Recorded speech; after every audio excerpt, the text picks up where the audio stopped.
Guys, in this video we're going to be talking about air layering. As some of you may know, I just actually did a air layering demo for Plymouth Bonsai Society. That was really good fun. Anyway, this tree has been bought and paid for by my good buddy Lewis, who started his own bonsai channel. A link is up here. Go check out his first video. Is actually a really good sort of bench tour walk around of all the trees he's collected in a really short space of time. I sold this tree to him, but part of that arrangement was that we both agreed that the next stage for this tree would be another air layer here. And as part of the purchase of the tree, I did say that, well, he asked me to air layer it for you. That's why we have this video, because in this video I'm actually going to show you a new air layering method, new to me anyway, that I have adopted from Neil at Devon Bonsai Nursery, where he actually uses a pond basket to air layer. We're going to talk about it and I'm going to show you how it's done. So a traditional air layer is done using a bag which looks like this, and a pond basket method as shown on this hornbeam looks like this. So main benefits being that in the bag the roots come out and they circle as if they are in a flower pot, but when they come out into a pond basket they air prune and bifurcate or ramify and create that dense root ball that we're looking for, that takes up nutrients a lot faster. I first saw this method used at Devon Bonsai Nursery, and Neil came and did a talk about it last month. So yeah, I thought I would film whilst doing this because I've got to do this air layer anyway for Lewis, so I thought, why not take you guys along? So seeing as we are into May, which is the month that I generally like to put my air layers on, although we had a interesting discussion about Neil from Devon Bonsai putting his air layers on much earlier, sort of January, February time, and the science behind that is really interesting. So I'm actually going to be trying that this year. So yeah, this has seen a lot of use. This is not an air layering tool. I could not tell you where I got this from. I think it was one of my grandfather's tools that I've repurposed for air layering.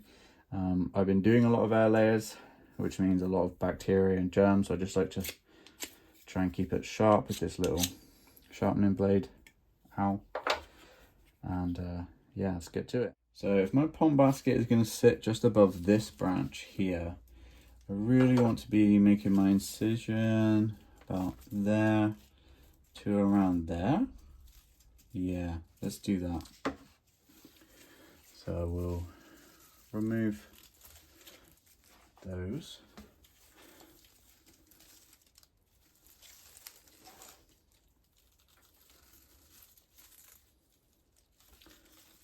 There, and where did we say about there? So other species that I've air layered this year include pyracantha, obviously lots of Japanese maples, crab apple, smoke bush even.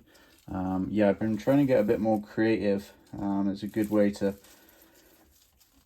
create more material to work with much thicker trunks, much quicker than any other way really.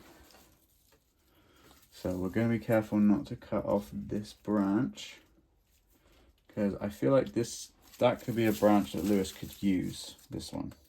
So we'll go above this branch. So now that I've made that quite clear,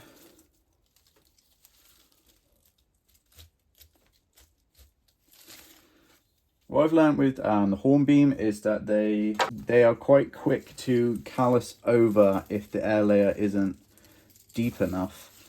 So I have been going a little bit crazier than I would on other species. Okay, so this is what you want. If you can get a nice clean separation,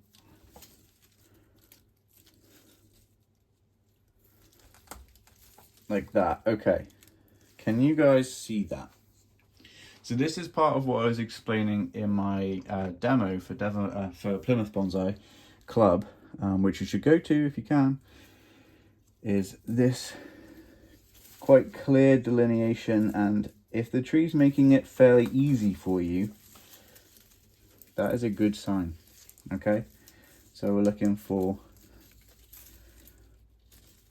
this clear delineation between the cells and the layers of the tree. So I'm just going to continue do this all the way around. Okay, so now we have lovely clean cut air layer all the way around. And so next I'm going to prepare the pot, which kind of looks like taking a net pot like this. Obviously net pots of this sort of size would work as well. You've seen me use those before, but these circular ones are quite cool as well. You get a kind of a radial spread of roots then. So you take your net pot, you cut it down the middle, and then on the bottom you cut out a hole roughly the size of the trunk, and obviously you can adjust it accordingly. And then when you pop it on, this one is slightly different because I've got to account for this branch that I want to keep for Lewis because I think it's an important branch. And then it's a matter of stitching up with either cable ties or bonsai wire, and then we'll fill it with soil. So yes, very fiddly work. But now I think one of the main differences to note is that instead of like a regular air layer using sphagnum moss, we can use regular bonsai soil, which as we know is better for root development anyway. Now it's not all going to stay in there. Some will escape out the bottom, that's perfectly fine.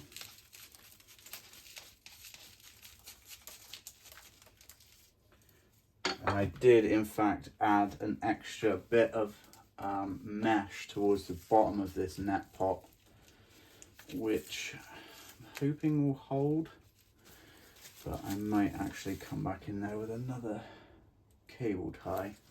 Hang on 2 seconds. So yeah, hopefully you can see that. I actually just attached it through this branch that we want to keep, and now that's very much attached to the tree. So yeah, we are nearly there, people. I just wanted to show you this, you know, alternative method of air layering that has been tried and tested by Devon Bonsai.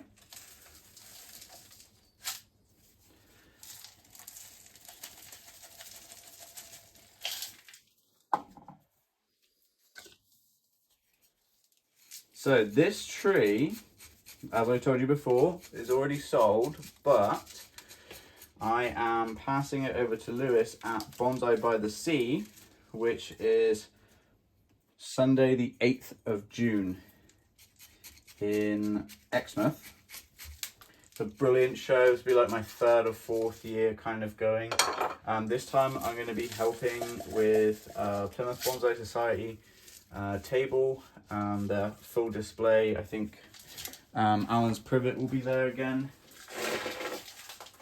which you just saw was in the Rosemore show. That will be Sunday the 8th of June in Exmouth Pavilion.